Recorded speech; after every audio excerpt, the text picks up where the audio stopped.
Hello, welcome to Precision Technologies. I am Venkat. This is part 81 of ASP.NET video series. In this session, we'll discuss about a real-time example where ASP.NET tracing can be used. In part 79 of this video series, we have discussed about the basics of tracing in ASP.NET. And in part 80, we have discussed about writing custom messages to the ASP.NET trace log. In this session, we're going to make use of these concepts to identify the root cause of a performance-related issue. ASP.NET page is very slow. What will you do to make it fast? This is a very common ASP.NET interview question. And in fact, keep in mind, there are several reasons why a page could be slow. We need to identify the root cause of the slowness. But before we do that, keep in mind, it's not generally possible to debug applications on the production server. And the reasons are, usually we don't install the IDEs, that is Visual Studio, SQL Server Management Studio, etc. on the production server. We want to keep the production servers as light as possible. So that's the reason why these IDEs, integrated development environments, are not installed on the production servers. And another reason could be the code on the production server is actually optimized for release builds.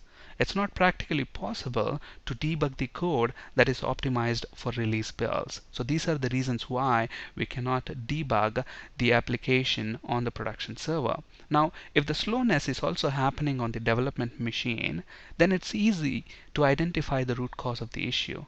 All you can do is put a breakpoint, walk through the code, see which method or which event procedure is causing that slowness. It's very easy to identify when the issue is reproducible on the development machine. But keep in mind, in reality, many a times, we will have issues on the production server, but that couldn't be replicated on any of the other environments. So the only way to debug that to find out the root cause is actually to use tracing. Okay, so anytime we have issues within the development stage, then we can easily identify those on the development machine by debugging. Okay, but then once the code moves to the production server, and if we are not able to replicate that issue on the development machine, then it's not possible to debug it on the development machine. And we know that we don't have the capability of debugging the application on the production server. So that's when we turn on tracing on the production server, identify what is the root cause. Okay, so we'll look at that in this session. Now, usually when the page is slow, there are two things we need to check. The first thing is it the database that's causing the issue? Now, your page could be calling SQL queries or stored procedures. So we need to first eliminate, these queries and stored procedures being the cause of the performance problem. Okay, and how do we do that? If you know what are the queries and stored procedures that your page is calling, simply execute those queries and stored procedures in SQL Server Management Studio. If they are running fast enough, then it's not a problem with those queries or stored procedures. Another way to quickly identify if the source of the problem is with queries or stored procedures is by using SQL Profiler. For example, here I have a simple ASP.NET web page. Here I have 3 grid view controls. And what are these grid view controls going to do? They're going to load data from this table in SQL Server. I have a table called TBL employees table, which has got 5 employees here, and I have 3 stored procedures here. The first stored procedure, sp get employees, it gets all the employees. If you look at the stored procedure, it's a simple stored procedure. It selects all the columns, and if I execute this, it gets all the employees. And I have another stored procedure, sp get employees by department. It gives me total number of employees by department. And if you look at the select query again, this is very simple and straightforward. I get the department name and the total number of employees within that department. So if I execute this, as you might expect, okay, NHR2 IT3. And along the same lines, I have another stored procedure here, which gives me total number of employees by gender and the count of employees. Okay, so obviously if we execute that, we get the total number of employees by gender. So what we are basically doing here is this ASP.NET page that we have, which has got these 3 grid view controls, it's going to invoke those 3 stored procedures and display all the employees, total employees by department, and total employees by gender. No, it's going to display that like that. So obviously, since this web form is displaying these details, I know it could be invoking these three stored procedures. But if you're not sure what SQL queries are stored procedures, is the page calling, then what you can do is you can turn on SQL Profiler. Okay, so but let's quickly look at the code. So if you look at the code that I have here, when I run this web form on the page load, all this data is being loaded. So on the web form load event, I have get all employees method invoked, get employees by gender, and get employees by department. And if you look at these methods, they are very simple. Get all employees is going to get all these employees, and if you look at that, all this method does is it's going to call another function called execute stored procedure. So I have this function. I'm not going to show the code for this at this point of time. We'll talk about that in just a bit. So I have this execute stored procedure method. For now, understand that this method is going to execute a stored procedure and return the data as data set.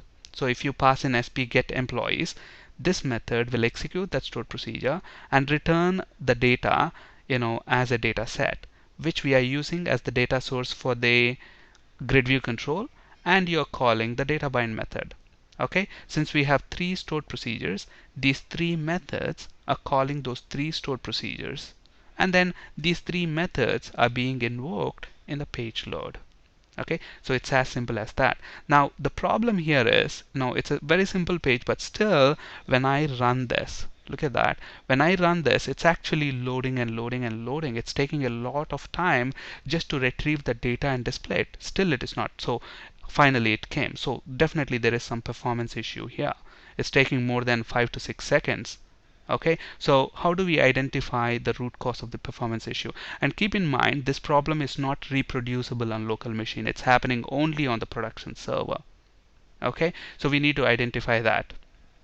Alright, now first we need to eliminate the queries being the source of the problem. One way is to run these queries here manually within SQL Server Management Studio. Or the other thing is you can actually use SQL Profiler. So I'm going to use SQL Profiler here. Go to tools and select SQL Profiler and click connect, and then you will have this trace window. Click run there. The trace message will start. Now what I'm going to do, I'm going to run this page once again. So whatever are the queries that are issued to the SQL Server from this web form will now be logged within the profiler. Okay, so once the page is loaded, we can stop the trace, and to do that use this pause button. And within this you can see the procedures. Now for example, the procedures that we are looking for are sp get employees by department, sp get employees by gender. So I can find them there. So we have sp get employees by gender, and if you look at the duration, it looked less than 0 milliseconds.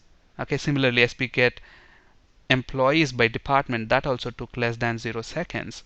And then maybe sp get employees, that took less than 0 millisecond. Okay, so the queries or the stored procedures are not the source of the problem here. Okay, so then what is the source of the problem? How do we identify that? So we know that it's the application code which is causing the issue. So I'm going to go to my code and I'm going to turn tracing on. And how do we set tracing on? I just go to the page directive and set the trace element to true. So trace is equal to true. Okay, that's it. Let's go ahead and run this, and if you remember, the trace message will actually show how long each event is taking to be processed. We have discussed about this one in part 79 of this video series. So if you look at this one, these are the page level events. Okay, all the events are executing fine, but then there is one event here which is the page load, begin load and end load. Look at that. The end load event, it's almost taking 7 seconds there. So this is the duration, 7 seconds. So most of the work is being done in page load, and page load is actually consuming most of the time. Okay, now if I look at the code in the page load event of this web form, okay, there are three methods. Which of these three methods are causing the issue? Okay, so how do I identify that? If you remember, we can write custom messages to the trace log using trace.one and trace.write methods. Okay, so let's write the custom messages. But if you look at the default trace that I get, I don't know now it only says me the problem is within the load event. But then within the load event, which piece of code is causing the issue? I don't know. So we have to identify that. And how do we identify that? We can actually use the trace method, the warn method or write method. I'm going to use the warn method because that writes the messages in red color and it will be easy to identify. So what I'm going to do here is I'm going to say get all employees started, meaning at this point get all employees started, and then I'm going to say completed. So now on the trace we will know how long is this method call taking. Okay, similarly what I'm going to do is I'm going to copy that for the rest of the methods. Okay, so let's do that for completed as well. But then this is going to be get employees by gender, so let's copy that there, and along the same lines let's copy it here.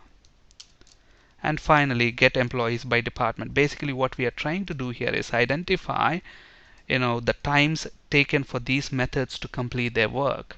Okay, so now let's go ahead and run this now. So we have this now. So when we run this, we will get the times. So we will make the modifications like this to the code and then probably deploy it to the production server to identify the root cause, because we'll have the trace messages written. So now if I scroll down here, look at that.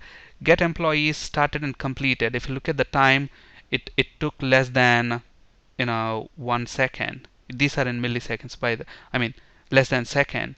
And then if you look at get employees by gender, that is what is taking time. Okay, so if you look at that, most of the time is spent in get employees by gender. Okay, so let's look at that method. So if I look at this get employees by gender, I right click that, go to definition, that's the method, and that method is calling this execute stored procedure. I right click on that and say go to definition, and this execute stored procedure, if you look at that, okay, because in get employees by gender I don't have much of the code. All it's doing is using the output of this method as the data source for the grid view and calling data bind. So something should be happening within this execute stored procedure. Okay, so if I look at this now, look at that, we are passing in the SP name, and then what's happening here, this is the regular ADO.NET code. I'm not going to get into the details of the ADO.NET code here. Okay, but then we have one if condition here. If SP name is equal to SP get employees by gender, which is what is being passed from this method, SP get employees by gender, we are saying thread.sleep. Somebody put this code here which is causing the issue. Okay, so now we are able to identify the root cause because we know which piece of code is actually causing that issue. Okay, and now you will remove this code, build the application, deploy it to the production. It should solve the problem. On the other hand, it might be there only on the production server. Maybe somebody put that code there accidentally, that's not present in development machine. That's why we may not have the issue on the development machine, but it's there only on the production server. But the idea here is to identify the root cause, and we were able to do that easily using tracing in spite of not being able to debug it on the production server. Okay, and if queries are slow, there are several query optimization techniques. Check if there are indexes to help the query, select only the required columns, avoid select star, check if there is a possibility to reduce the number of joins. If possible, use the no lock statement on your select statements, and check if there are cursors and if you can easily replace them with joins.